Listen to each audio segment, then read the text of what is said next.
학생활에서 많이 벗어났나요? 여러분 오늘도 내 주인을 치유해서 성령 인도받는 응답소로 들어가기를 원합니다. 오늘 전도사님이 주보에 질문을 적었는데 질문 3가지 뭐라 적혀 있어요? 여러분 뒤에 보면 있어요. 우리 서현이가 대표로 한번 읽어줄까요?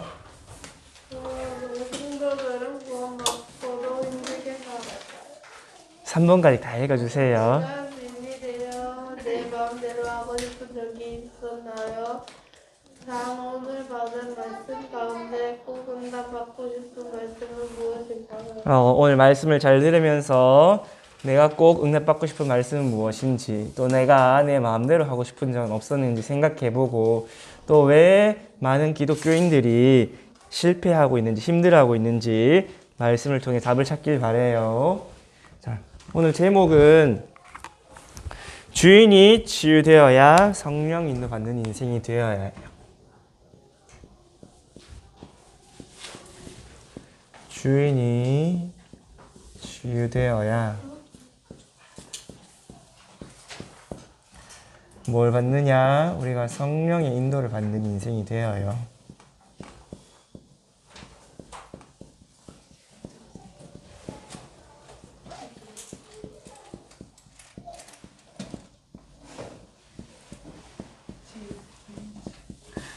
자, 여러분 오늘 교회까지 오면서 어떻게 왔어요, 여러분?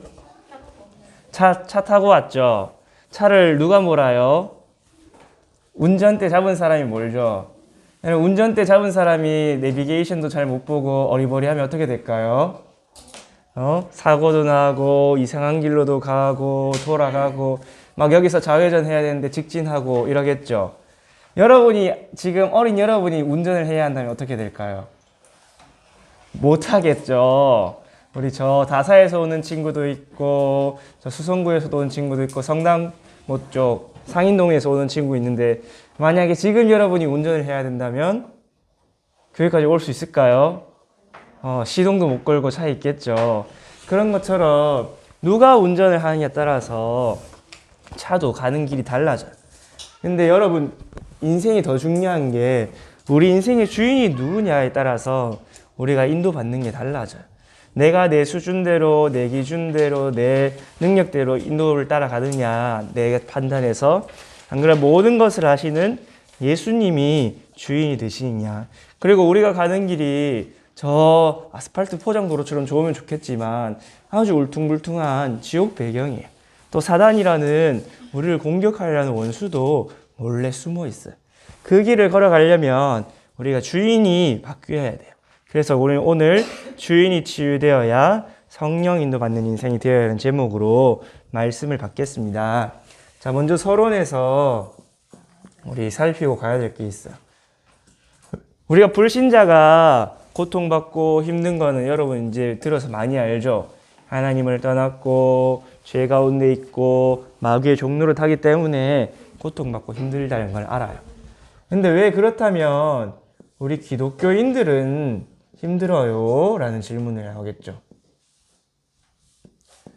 그래서 기독교인이 근본적으로 실패하는 이유를 오늘 서론에서 한번 볼게요. 그렇다면 구원받았는데 예수님 믿고 예배도 잘 드리는데 왜 자꾸 실패하냐? 첫 번째로 여전히 예수님이 주인이 아니고 내가 주인 되어 살아가기 때문에. 우리 지난주에 말씀 받았죠? 여전히 내가 주인이 되어서 내 수준, 내 생각대로 내가 생각하고 내가 선택하고 내가 결정을 해서 살아가기 때문에 그래. 여러분 선택하고 결정하면 그것을 결정한 사람이 책임을 져야 되죠. 맞죠? 그렇듯이 내가 책임지고 가니까 그 무거운 짐을 내가 지고 살아가야 되는 거예요. 내가 해결할 수 없는 수많은 문제 앞에서 내가 책임을 져야 되니까 당연히 힘들겠죠. 우리 요한복음 2장에 보니까 예수님이 결혼식장에 갔는데 예수님이 손님으로 그대로 계실 때는 어떻게 됐냐? 문제가 생겼어도 문제가 해결되지 않았어요. 근데 예수님이 주인 되실 때 그 문제가 해결되었죠. 그래서 예수님께서도 계속 말씀하시는 게 뭐냐면 나에게로 와라. 수고하고 무거운 짐진 자들아 다 내게로 오라. 내가 너희를 쉬게 하리라. 내가 주인 돼서 살아가면 우리를 쉴 수가 없어요.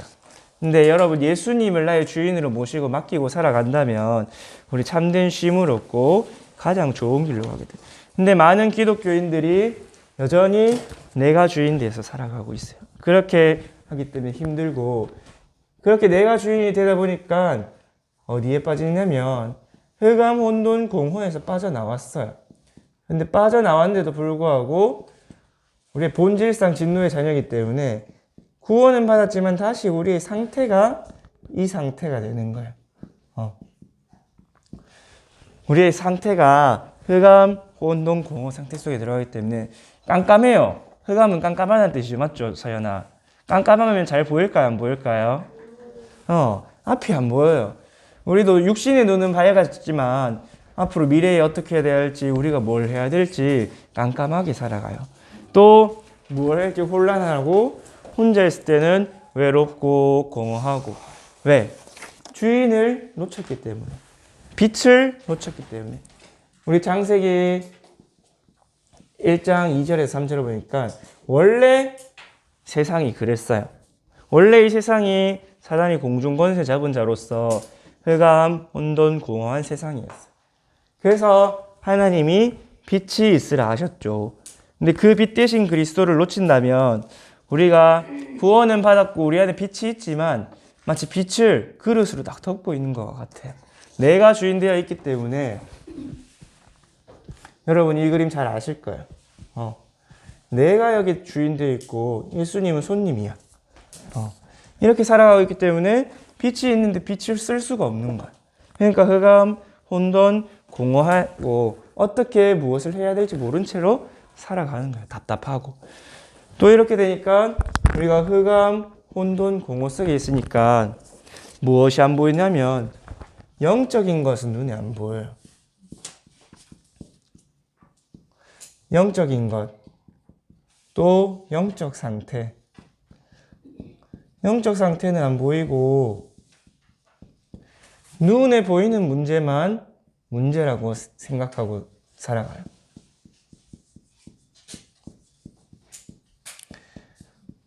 여러분이 뭐 친구 갈등, 공부 안 되고 게임 하고 싶고 유튜브 자꾸 보고 싶고 여러분의 집착 생활에 여러분 지난주 포럼 내가 집착 생활에 다 뭐였느냐 그런 것들 있죠. 뭐 SNS 하고 유튜브 보고. 근데 사실은 여러분 그거는 드러난 문제예요. 드러난 문제. 눈에 보이는 문제, 드러난 문제. 인간관계의 갈등, 부모님과의 갈등. 여러분 이것만 문제라고 생각하고 살아가게 돼요. 왜? 흑암, 혼돈, 공허 속에 빛을 놓쳐버렸기 때문에 우리가 눈에 보이지 않는 건 놓쳐버리고 눈에 보이는 것만 이게 문제야. 이걸 고쳐야 돼. 라고 거기에만 붙잡혀서 살아가게 돼요. 근데 여러분 중요한 것은 요한 3서 1장 2절에도 나왔듯이 영적인 게 먼저 세팅돼야 그 다음에 눈에 보이는 현실이 따라와요. 여러분 성경 속 일곱 엘리멘트도 그랬고 반대로 실패한 엘리멘트들도 그랬어요. 실패한 성도님들도 그 염려, 걱정, 근심 그게 나의 영적 상태가 된다면 그대로 따라와요. 또 반대로 정말 하나님이 내게 주신 세계 복음화의 언약을 지금 상황은 전혀 아니지만 언약을 붙잡고 있었을 때 엘리멘트 7명이 언약을 성취하는 응답을 받았어요. 그래서 먼저 영적인 것이 만들어진 이후에 그 뒤에 실제 현실이 따라와요. 그래서 우리 렘넌트 7명 중에 대표적으로 요셉을 들면 요셉이 먼저 하나님과 함께하는 임마누엘의 비밀을 누리고 있었어요. 그러니까 그 현장에 응답이 따라왔어요. 그리고 예수님께서도 마태복음 12장 28절에서 29절에 말씀하시기를 먼저 귀신을 쫓아내고 하나님 나라가 임하면 그 뒤에 강한 자를 결박하고 그 강한 자의 세간을 약탈한다 했어요. 강한 자가 가진 세간이 뭐 있을까요? 뭐 마귀가 가진 게 많죠. 돈도 가지고 있고 땅도 가지고 있고 불신자 사람도 가지고 있고 그 강한 자를 먼저 약탈하고 결박하고 난 이후에야 약탈하고 있어요. 그럼 반대로 되면 어떻게 할까요, 여러분? 우리가 영적으로 졌어요. 우리가 예배도 실패하고 우리 개인이 또 우리 사회가 영적으로 지면 어떻게 될까요? 흑암이 가득하겠죠. 흑암이 가득하면 현실에도 나타나요. 막 사건 사고 터지고 재앙이 나타나고 현장에 우상이 가득하고 막 분위기도 우중충하고 많은 사람들이 싸우고 분쟁하고 지금 우크라이나와 러시아 두 나라 다 전쟁 중에 있잖아요. 두 나라 다 정말 한 나라라도 복음을 정확하게 가지고 있다면 전쟁이 났을까요? 사실은 우크라이나 백성들도 고통당하고 있지만 지금 러시아 백성들도 고통을 엄청 당하고 있어요. 결국 사단에게 영적인 것을 먼저 빼앗기니까 현실로 전쟁이 나타난 거예요. 그래서 여러분 우리나라도 사실은 그렇게 안전한 나라가 아니죠. 그래서 우리도 기도를 해야 돼요. 그래서 우리가 먼저 영적으로 승리하면 저 북한의 흑암이 무너지고 또 통일까지 되어질 수 있을 거예요.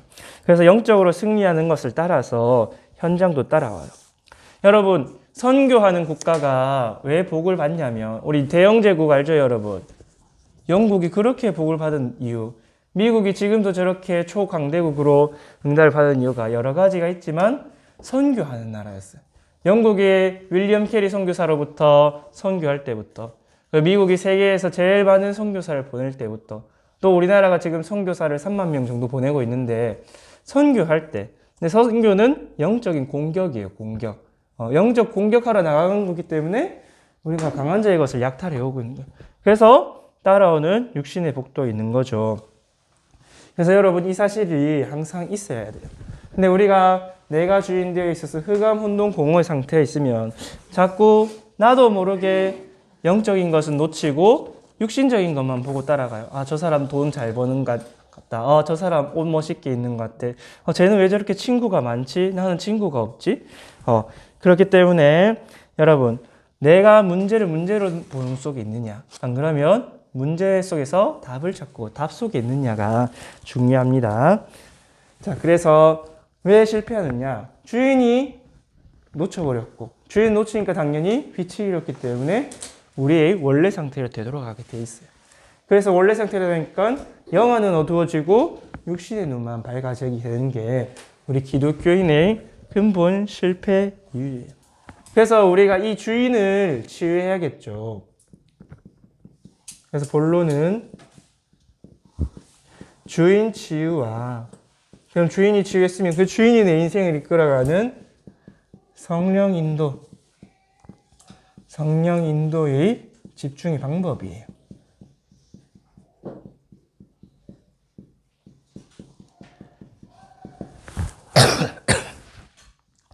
자, 우선 먼저 첫 번째로 치유를 하려면 내가 병 들어 있잖아요. 병이 들어있기 때문에 정확한 진단을 해야 돼요. 내가 지금 어떤 상태인가, 왜 병이 들어있나 확인을 해야겠죠. 먼저 내가 어떤 상태에 있냐면 내가 주인 되어 있자고는 창세기 3장 상태에 있구나라는 걸 발견해야 돼요.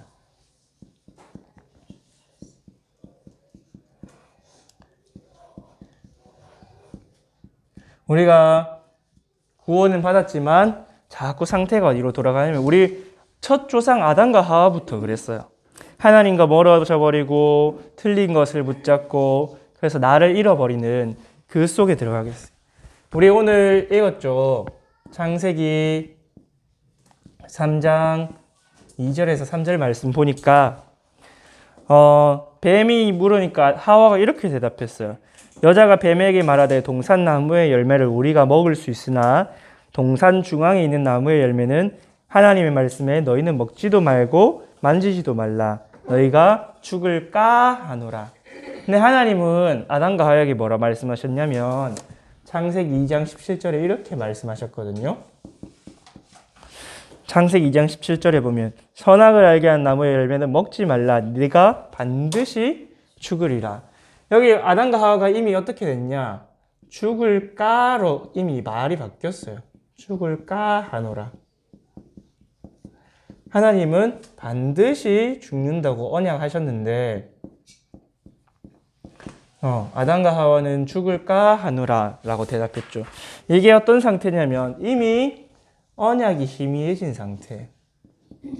언약이 희미해져서 어떻게 됐냐? 먼저 불신앙이 들어가 있었어. 이미 아담과 하와가 우리의 첫 조상부터 하나님의 말씀을 별로 중요하게 여기지 않았어요. 그냥 에덴 동산에서 행복하게 살고 있으니까 이미 불신앙 상태.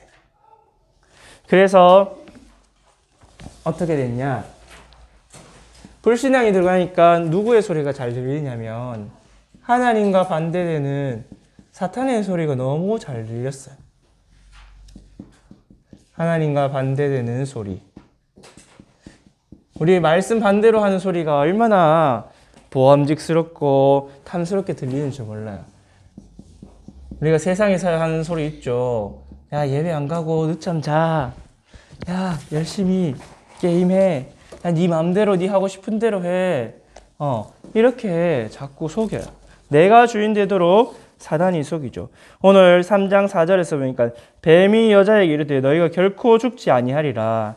너희가 그것을 먹는 날은 너희 눈이 밝아져 하나님과 같이 되어 선악을 알 줄 하나님이 아심이라.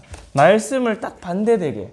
하나님은 반드시 죽는다 했는데 안 죽어. 너희가 하나님같이 돼. 이렇게 속였어요. 근데 여러분, 뱀이 지금도 그렇게 대놓고 말하진 않아요. 맞죠? 여러분 막 눈앞에 뱀이 나타나서 네가 네 맘대로 해도 된다 안 해요. 어떻게 얘기하냐? 여러분이 보고 듣는 미디어를 통해서, 여러분이 보고 듣는 세상의 이야기를 통해서 그렇게 얘기해요. 야, 네가 부모님 말 듣지 말고 하나님 말씀 듣지 말고 네 하고 싶은 대로 해. 그래도 안 망해. 그래도 잘 먹고 잘 살 수 있어. 행복하게 살 수 있어. 라고 그렇게 얘기해요.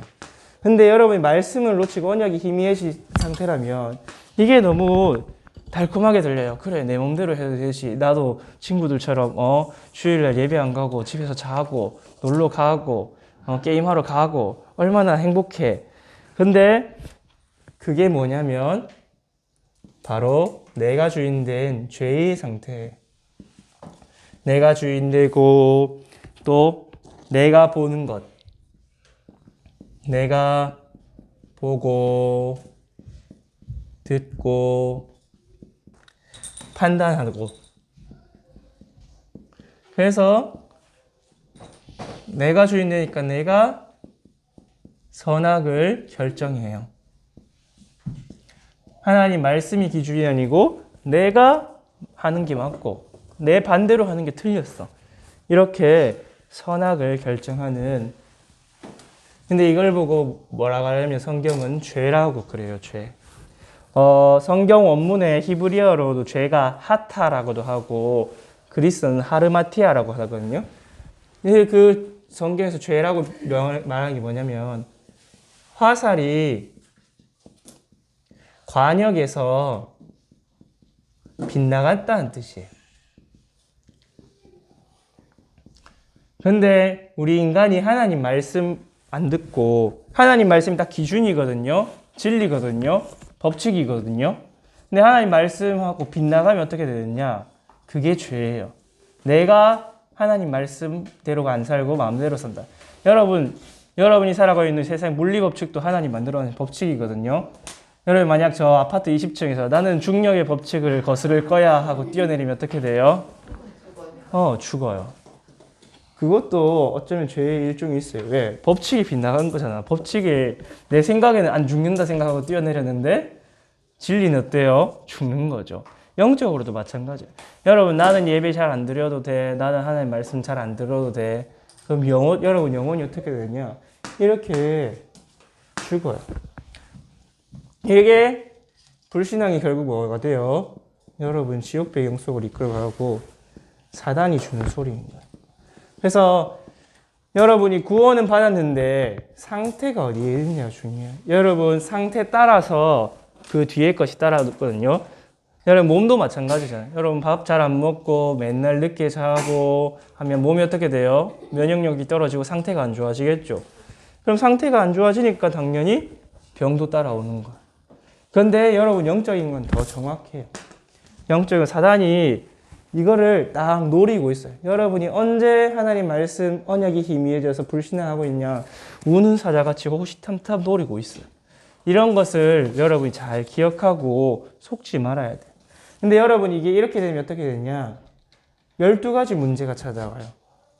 창세기 3장, 6장, 11장의 내가 중심돼서 물질이 중심돼서 성공이 중심돼서 내 마음대로 하고 싶어하는 이런 것들이 이제 강해지면 뭐가 되면 사상이 되고 이념이 돼요. 그래서 우리 무슨 자본주의, 공산주의라 하잖아요. 그게 주인이 다 돼버리면 돈이 주인이 되고 막 사회 정의가 주인이 되고 그리고 사도행전 13장, 16장, 19장의 문제도 다 여기서 오는 거예요. 이게 우상 점술 무속 같지만 사실은 그것으로 인해서 흑암 정치, 총독을 사로잡았어. 그 다음에 흑암 경제, 점술로 많은 유익을 주었죠. 그리고 사실은 우상 신전이었지만 그 지역의 문화를 완전히 장악하는 흑암 문화였어요. 여러분이 살아가고 있는 정치, 사회, 경제가 지금 이렇게 흑암 속에 사로잡혀가고 있고 여러분도 여기서 해방되었는데 해방된 걸 놓치고 자꾸 원래대로 돌아간다. 그럼 여기에 종로로 타게 돼 있어요. 그러면 개인의 6가지 문제가 오겠죠. 개인과 가문의 6가지. 운명사주팔자. 여기서 운명사주팔자는 정해진 대로 살아가야 된다는 그 뜻이 아니에요. 우리 성경에서 말하는 운명은 여러분 쇠꼬챙이 알죠? 쇠꼬챙이로 눈을 쑤셔 파는 그런 고통이 운명사주팔자가. 그게 원래 히브리어 원어의 뜻이에요. 저 운명이라는 것이. 그만큼 뭐냐 운명이 고통스러운 거예요. 우리는 그냥 불신자 6가지 상태에 여러분 듣잖아요. 근데 실제로 살아가는 세상을 보면 그만큼 고통스러워요. 전도사님이 지난주에 어떤 전도사님 추천을 받아서 소년심판이라는 드라마 줄거리를 그냥 요약해 놓은 걸 쭉 봤어요. 근데 거기 나오는 청소년 형 오빠들이 다 범죄자야. 근데 보면 다 집이 불우하고 가정폭력에 알코올 중독에 그런 가정에서 태어났다 보니까 그렇게 살 수밖에 없던 거예요. 그런 게 어디서 왔냐? 그 근본이 다 여기서 온 거예요. 창세기 3장 내가 불신앙하고 하나님과 멀어지고 그러니까 사탄의 소리가 너무 달콤하게 들리고 그러니까 내 맘대로 판단하니까 진리에서 벗어나는 그런 죄인이 되었죠. 그래서 여러분이 여기서 벗어나야 돼요. 여러분 내 문제의 원인이 이거였고 지금도 내가 힘들고 병든 원인이 이거구나. 그래서 주인을 치유해야겠구나. 그래서 하나님이 이 창세기 3장 문제 터지자마자 바로 답을 주셨죠. 창세기 3장 15절 여자의 후손을 내게 보내겠다. 왜 여자의 후손이냐? 남자의 후손, 아담의 자손으로는 이 상태를 벗어날 수 없고 이 문제를 해결할 수 없기 때문에 하나님이 직접 오시겠다는 거예요. 그래서 그 여자의 후손이 누구냐? 바로 2000년 전에 오신 예수 그리스도시죠. 예수님께서 우리를 위해서 십자가에 죽으심으로 우리 죄를 대속하셨고 부활하셔서 모든 사망 권세 잡은 마귀를 꺾으셨고 하나님 만나는 길을 열어주셨어요. 그렇기 때문에 여러분 이 예수 그리스도 그냥 붙잡고 뭐하냐 우리가 단을 쌓아야 돼요. 원래 성경에서 제단에는 항상 뭐 올라가냐 희생제물이 올라갔어요. 우리는 그냥 단을 쌓는다 기도한다는 의미도 있지만 항상 뭐가 있냐 희생제물이 필요해요. 단을 쌓을 때. 그래서 우리가 항상 예수 그리스도 이름 붙잡고 하나님께로 나아가야 되는 거예요. 하나님께로 나아가기만 하면 여러분 치유됩니다. 알겠죠? 그래서 왜 예수 그리스도가 우리 문제냐? 사단에게는 최고 저주예요. 요한일서 3장 8절에 보니까 하나님의 아들이 오신 것은 마귀의 일을 멸하려 하심이라. 그리스도께서 사단의 권세를 완전히 깨뜨리신 참왕으로 오셨어요. 그리고 하나님에게는 최고 방법이에요. 인간이 하나님을 만날 수도 없고 볼 수도 없는데 하나님이 사람의 몸을 입고 이 땅에 직접 오셨어요. 그래서 그리스도는 하나님의 최고 방법 되시는 참 선지자예요. 그리고 나에게는 그리스도께서 최고의 보장이 되세요. 내가 죄인이어서 하나님 만날 수 없는데 예수 그리스도 의지해서 예수 그리스도 앞세워서 하나님께 나아가는 거예요. 그래서 우리 모든 죄와 저주를 완전히 해방하신 참 제사장. 이 참왕, 참 선지자, 참 제사장, 이 그리스도를 붙잡고 나아갈 때 여러분이 여기서 해방되어지고 성령 인도 받는 인생이 될 수가 있어요. 자, 그렇다면 이 그리스도를 붙잡은 사람들은 어떻게 되었나 한번 볼 필요가 있겠죠, 여러분. 우리 창세기 3장 15절 언약 붙잡은 단을 쌓은 사람들이 있어요. 2번에 2번. 그러면은 창세기 3장 15절의 언약 잡고 이 사람들은 오시지 않은 그리스도, 여자의 후손이라는 단어만 붙잡고도 단을 쌓았어요. 한번 봅시다. 첫째로 우리 창세기 13장 14절에서 18절에 보니까 아브라함이 있었어요. 이 아브라함이 처음에는 하나님 말씀 따라도 갔지만 하나님 말씀 다 안 따라가고 롯을 데리고 갔어요. 왜? 자기는 나이가 너무 많아서 아들이 없어. 그러니까 아들이 없으니까 자기 조카가 자기를 대신 돌봐줄 거라 생각하고 갔어요. 하나님은 아브라함에게 네 씨로 말미암아 천하 만민이 복을 받는다 약속했는데 어느 날 아브라함이 문제와 갈등 속에 방황하다가 언약을 딱 붙잡았어요.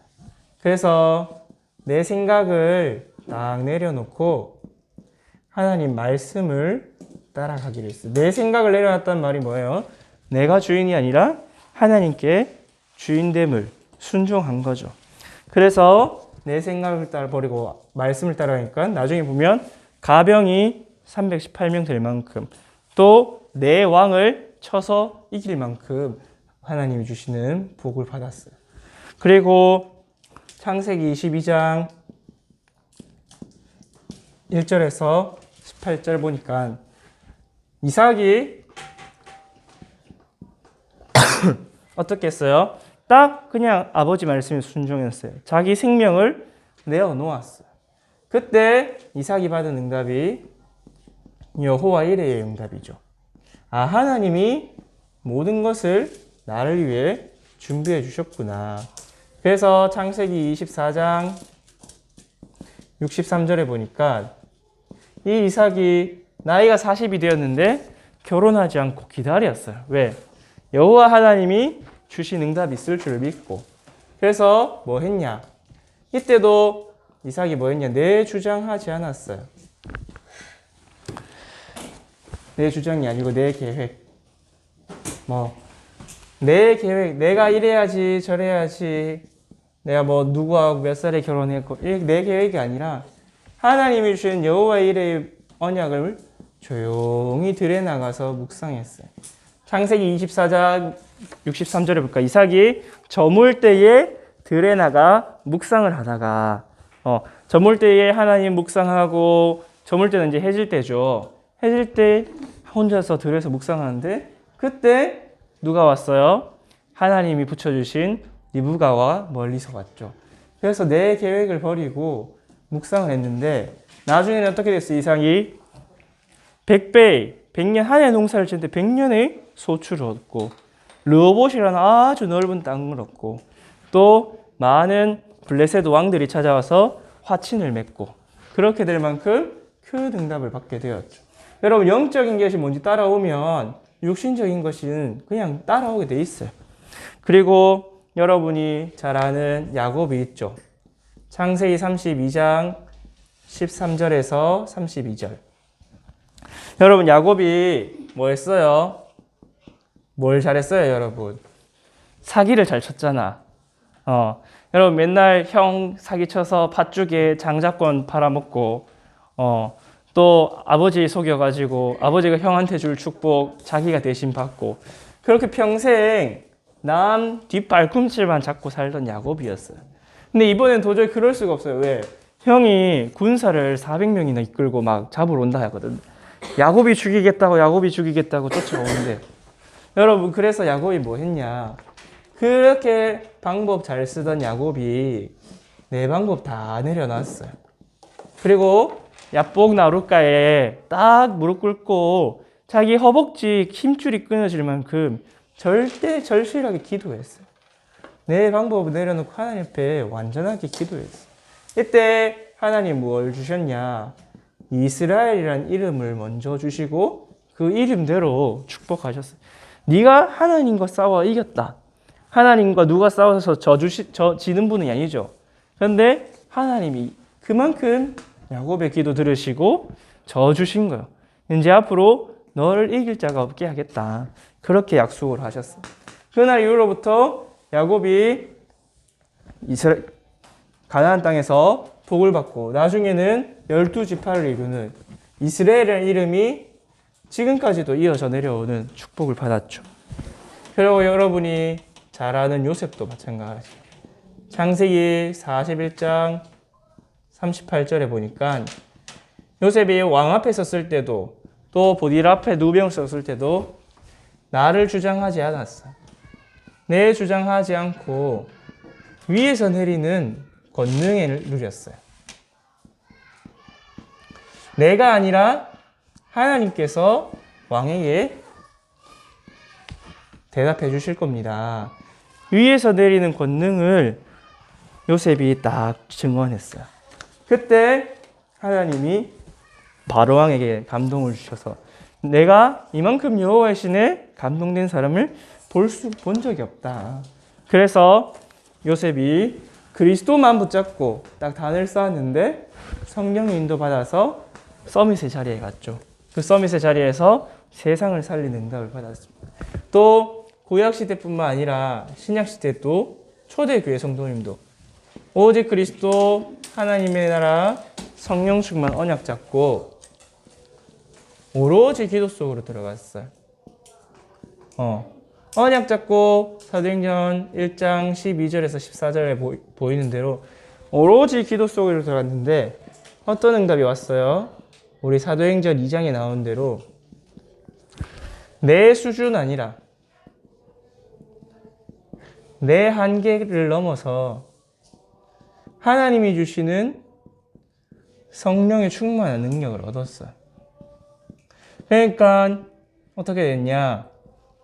그 어부 잡던 베드로가, 그 고기잡이였던 수준 낮은 베드로가 많은 제사장들 앞에서 또 해외에서 많은 유대인들 앞에서 하나님의 말씀이 성취됨을 증언하고, 그래서 예루살렘을 살리고 유다, 사마리아, 로마까지 살리는 그 응답의 증인들로 세워졌어요. 그래서 여러분, 주인이 치유되어야 성령의 인도를 받는 인생이 되어요. 그래서 이 주인이 바뀌는 응답으로 내 인생이 어떻게 되느냐? 성령 인도 받는 인생이 되어요.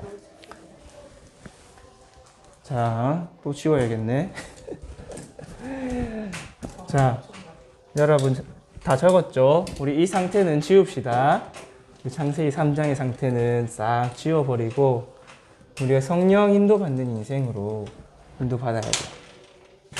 자, 그래서 3번과 결론의 자리를 나눌게요. 우리가 주인 치유되면 어떻게 되느냐? 그 주인이 나를 이끌어 가시기 때문에 내 안에 성령께서 인도하시게 돼요. 주인이 치유되는 응답과 증거가 어떻게 되느냐? 내가 성령의 인도 속에 있다는 거예요. 그것이 첫 번째로 하나님이 나와 함께 계심이 항상 믿어지고 누려져요.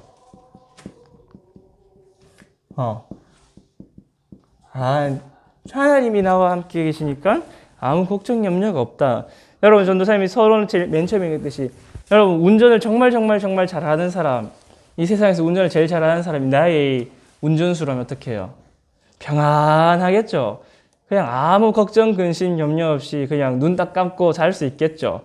근데 여러분 엄마나 아빠가 예를 들어서 엄마가 지난주에 운전을 갔다 써. 그럼 마음 편하게 잘 수 있을까요? 차 타고? 아니요. 전도사님도 그러지 못할까요? 근데 주님께서 나와 함께 항상 계심이 믿어지고 누려지면 늘 평안하고 행복해요. 그래서 그 따르는 권능으로도 함께 역사하시고 자세한 성경 구절은 여러분 주보를 참고하세요. 그리고 빌립보서 1장 6절에 보니까 너희 안에서 착한 일을 시작하신 이가 그리스도 예수의 날까지 이루어 가신다고 하셨어요. 여러분이 주인이 딱 바뀐다. 그럼 주인이 책임지고 그 일을 이루어 가세요. 우리 하람이 인생, 우리 서연이 인생, 하영이 인생, 혜진이, 주아 인생을 또 우리 여기 있는 선생님들의 인생을 시작하신 이가 그리스도 예수의 날까지 이루어 가시는 거예요. 내가 이루어 가는 거 아니에요. 그래서 내가 힘들 필요도 없고 내가 답답할 필요도 없어요. 왜? 착한 일을 시작하신 이가 하나님이시고 그것을 그리스도 예수의 날까지 이루어 가시기 때문에. 그래서 또 빌립보서 2장 13절에 뭐라 말씀하면 우리 안에 하나님의 소원을 두고 우리가 행하게 하신다 하셨어요. 그래서 우리가 이 성령 속에 있는다. 그러면 내가 뭘 해야 되지? 앞으로 미래에 뭐 하고 무슨 일을 해야 될지 고민할 필요가 없어요. 하나님의 소원이 내 안에 딱 들어오기 때문에 그 소원을 따라서 인도받게 되어 있어요. 전도사님 같은 경우는 전도사님 되기 이전에도 어떤 하나님의 소원이 있었냐면 나 같은 렘넌트가 참 많지 싶다는 생각이 들었어요. 전도사님도 1살 때부터 다락방에서 복음 듣고 자라왔거든요. 이렇게 하람이처럼 예배 시간에 엎드리고 막 예배 시간에 대예배 시간에 졸고 막 수련회 가서 막 저 뒤에 앉아 있고 그랬어요. 근데 어느 날 복음을 깨닫고 보니까 나도 어릴 때부터 복음을 들었는데 복음을 잘 못 누리고 그렇게 힘들게 살아왔는데 많은 렘넌트들이 그렇지 않을까. 그러면 그 렘넌트들을 도와줘야겠다. 나처럼 복음을 들었지만 복음을 누리지 못하는 렘넌트들 도와주고 살려주는 인생이 되어야겠다. 그런 소원이 제일 먼저 들어왔던 것 같아요. 그런데 그 소원대로 하나님이 이루게 하시고 행하게 하신 것 같아요. 그래서 여러분도 하나님이 여러분에게 주시는 소원이 마음속에 생겨요. 그러면 언제? 주인이 치유되고 성령이 인도받는 그 소원대로 살아가게 되어 있어요. 그렇게 여러분 내가 무엇을 해야 될지 어떻게 해야 될지 전혀 걱정을 할 필요가 없게 되고 또 난 그런데 소원을 이루려는 힘과 능력이 없어요. 그런데 바울은 감옥 안에서도 그렇게 고백했어요. 내가 풍부에 처할 줄도 알고 비천에 처할 줄도 아는데 내가 배고플 줄도 알아. 내가 가난할 줄도 알아. 그리고 내가 능력도 많을 수도 있고 돈이 부유할 수도 있어. 근데 그것에 상관없는 일체의 비결이 있어. 그게 뭐냐? 내게 능력 주시는 자 안에 내가 있어 라고 말을 했어요. 그래서 내게 능력 주시는 자 안에서 모든 것을 내가 할 수 있다. 내게 능력 주시는 성삼위 하나님 안에 있기 때문에 힘이 있든 없든 능력이 있든 없든 상관없어. 왜? 하나님이 능력 주셔서 이루어 가시기 때문에. 그래서 바울도 감옥에 있었지만 결국은 로마가 어떻게 됐어요? 바울을 로마 감옥에 가둔 로마가 복음화 돼버렸어요. 여러분의 환경이 어떻든지 상황이 어떻든지 전혀 상관이 없어요. 요셉이 애국 감옥에 다니엘이 바벨론의 포로로 갔었지만 오히려 그 현장을 정복한 것처럼 하나님이 여러분에게 능력 주시기 때문에 지금 여러분 조금 어려워도 상관없어요. 그래서 사실 어려운 게 아니죠. 나를 훈련시키시는 시간표예요. 그렇기 때문에 지금 나에게 무언가 없다. 괜찮아요. 전도사님도 없을 때가 더 많아요. 근데 부족함이 없어요. 왜? 모든 쓸 것, 모든 필요를 하나님이 풍성한 가운데 채우신다 하셨기 때문에 하나님이 여러분의 모든 필요와 쓸 것을 풍성한 가운데 채우세요.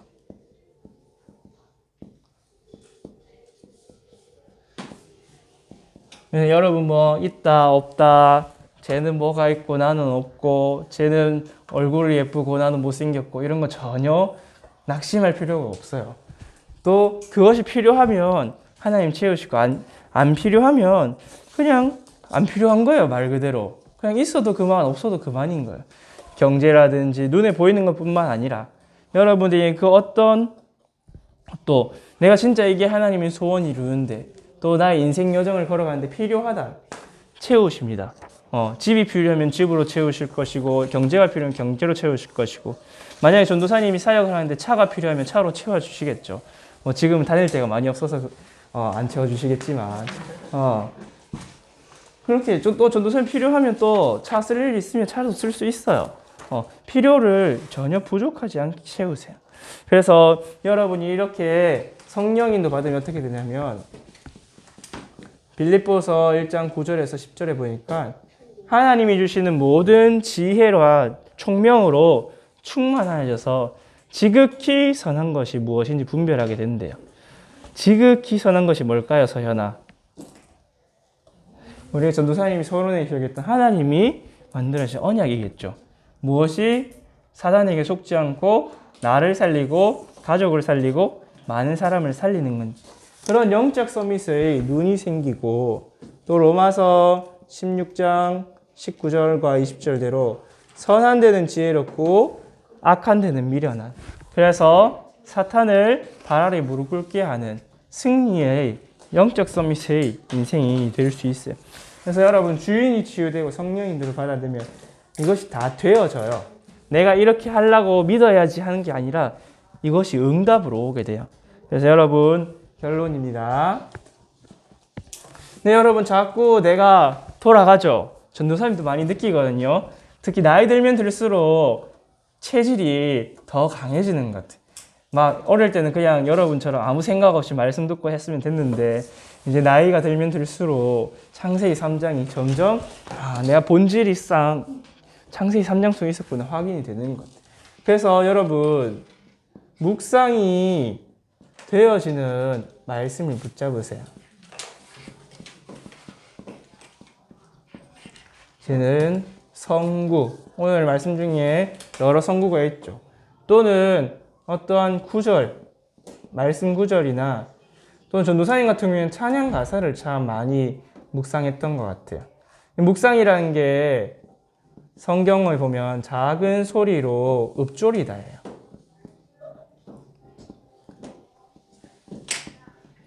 읊조리다. 읊조리다 무슨 뜻인지 알죠, 여러분? 작은 소리로 중얼중얼 하는 거예요. 근데 전도사님 같은 경우에는 어릴 때부터 어린이 찬양이 그렇게 잘 중얼거리시더라고요. 그냥 길 가다가 아무 생각 없이 중얼중얼 거렸어요. 그래서 이번 주도 전도사님이 나도 모르게 읊조린 찬양이 있어요. 근데 전도사님 어릴 때부터 이 찬양 되게 많이 중얼거렸던 것 같아요. 그래서 여러분, 마지막으로 여러분 이 찬양 가사 한번 소개해주고 기도하고 마치도록 하겠습니다. 제목은 하나님이 나를 만들고 계세요라는 어린이 찬양이에요. 근데 전도사님이 이번에 찾으면서 제목을 처음 알았어요. 맨날 가사만 외워가지고. 제목 가사에 보면 1절에 이렇게 돼 있어요. 나는 가진 것 없어요. 보이는 것 없어요. 매일 노력해도 되지 않아요. 전도사님 이 가사가 참 마음에 와닿더라고요. 근데 2절 가사를 보니까 이렇게 나와 있어요. 어느 날 나는 깨달았어요. 주 내 안에 계심을. 하나님의 선물이 내게 있어요. 그래서 후렴에 이렇게 고백해요. 하나님이 나를 최고의 렘넌트로 만들고 계세요. 이제 나는 매일 새롭게 준비해요. 하나님의 특별한 사람으로. 전도사님이 찬양을 힘들 때도, 그냥 길 갈 때도, 그냥 슬플 때도 그냥 무심코 부르는데, 어느 날 이 말씀 가사대로 하나님이 전도사님을 최고의 렘넌트로 만들고 계심이 보여졌어요. 여러분도 하나님이 여러분에게 주신 그 가사로 날마다 주인을 치유하고 성령 인도받아서 현장을 정복하는 영적 서밋 되기를 바라요. 우리 기도하겠습니다. 하나님 아버지, 감사합니다. 오늘도 우리와 함께 하시고 우리의 틀린 각인 뿌리 체질을 치유하여 주시기 위해서 말씀 주심을 감사를 드립니다. 오늘 받은 말씀대로 오직 그리스도로 단을 쌓는 묵상 속으로 들어가게 하여 주시옵시고 그래야 주인이 치유되고 성령의 인도 따라 나를 살리고 가정과 가문, 현장, 지역, 민족, 세계 살리는 영적 서밋, 기능 서밋, 문화 서밋의 인생 되도록 우리를 축복하여 주옵소서. 감사를 드리며 우리 주 예수 그리스도 이름으로 기도드립니다. 아멘.